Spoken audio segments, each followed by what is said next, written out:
In this screencast, we'll describe using the NTU Effectiveness Method for analyzing heat exchangers.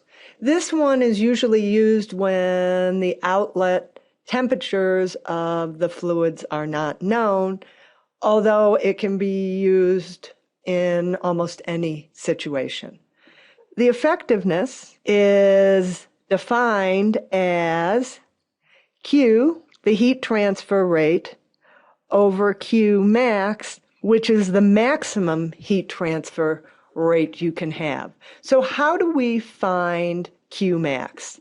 So the first thing we're going to do is look at C, which is the heat capacity rate, which is equal to the mass flow rate times the heat capacity.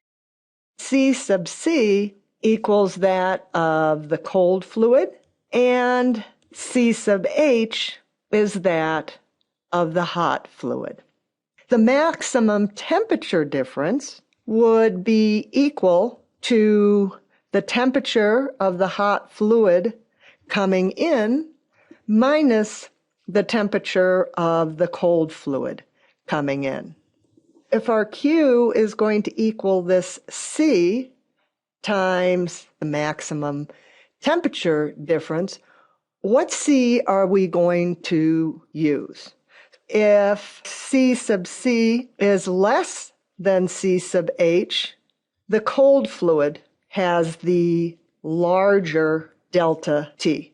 However, if instead C sub H is less than C sub C, then the hot fluid has the larger delta T. What we need to do is to use the C that is smallest, or what we describe as C min. We can say that our Q max is equal to C min times the maximum temperature difference.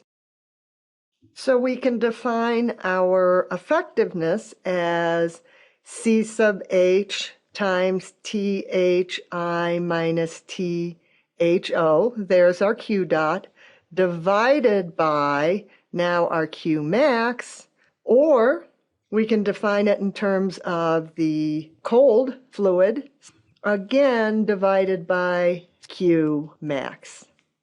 For any heat exchanger, the effectiveness is going to be a function of NTU and C sub R, where NTU is known as the number of transfer units, and C sub R is just the ratio of our C min divided by C max.